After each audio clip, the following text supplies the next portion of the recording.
A gente tem instituições que elas já estão maturadas aqui no Brasil e no resto do mundo também, não à toa elas são replicadas em todos os cantos do mundo. Nós temos bancos centrais que têm diretrizes e precisam ser respeitadas. Nós temos regras fiscais que elas existem, elas precisam ser respeitadas. Existem boas práticas para essas regras fiscais e acho que cabe a gente surfar, né, essa onda e se propor efetivamente a entregar o que foi desenhado e o que essas instituições prezam para que seja entregue, porque é a partir disso que a gente consegue um nível de atividade e econômico mais sustentável ao longo do tempo. Gente, e a inflação? Inflação com as pessoas. Porque esse é o pior tipo de situação, que as pessoas, só quando elas vão tomar, e vou botar uma pitadinha a mais, a gente tem um nível de indexação no Brasil, né? Sim. Que meio mascara essa questão da inflação, né? Que é a correção que a gente acabou de conversar, né? A correção do salário mínimo, né? E aí? Como é que a gente sai desse nó?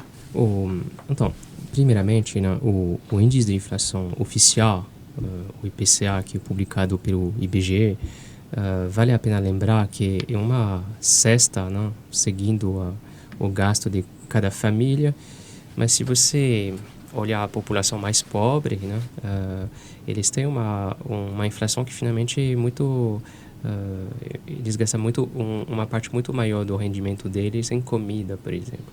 Então, a inflação que eles ressentem é muito maior que, às vezes, que o índice oficial, né? E a situação da inflação era positiva até pouco tempo, né? A gente tinha um declínio dos núcleos de inflação, a inflação subjacente, a tendência da inflação. Tinha um pouquinho de ruído no início do ano, mas eu acho que era simplesmente um ruído. E tinha um evento climático que é recorrente, né, que é o El Niño, que tinha pressionado bastante a inflação no fim do ano passado, no primeiro tri. Só que éramos no fim, a gente esperava uma devolução da alta dos alimentos ligado ao El Niño, e se você olhava as coletas, tinha uma queda bem forte na margem dos alimentos. A gente podia entrar em deflação dos alimentos. Só que chegou esse negócio das enchentes no Rio Grande do Sul. Então isso muda um pouquinho o cenário, porque tem um impacto forte na inflação no curto prazo, né? A inflação que saiu ontem foi acima das expectativas do mercado, e ainda mais se você considerar as expectativas algumas semanas atrás.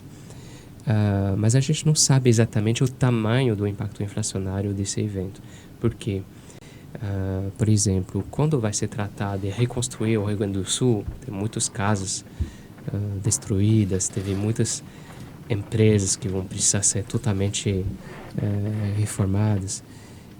Isso vai provavelmente criar infraestrutura para reconstruir, isso vai criar provavelmente gargalos de produção, uma pressão forte nos insumos da construção civil, pode bater nos preços industriais.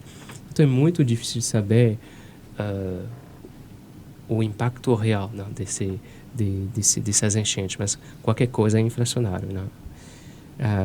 Outro ponto é que a MP, né, sobre o PIS/COFINS, bom, agora está bem conturbado, finalmente não vai ter, mas já que vai ter uma coisa no lugar dela, mas qualquer coisa, essa MP ela tinha um potencial inflacionário relevante, especialmente nos combustíveis, mas na verdade em todo lugar, e também a gente não sabe exatamente quanto, mas então no momento que a gente está vivendo um choque inflacionário por causa do clima, o governo está quase no ponto de fazer um outro choque inflacionário por causa de aumento de imposto ou redução de gasto tributário.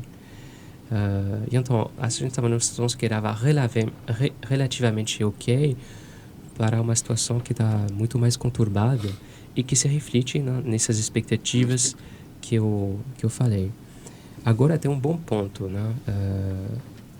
Quando eu converso com pessoas do trabalho no mercado na Europa, economista na Europa, ele sempre comenta, mas você está no Brasil, o Banco Central de você são os caras, né?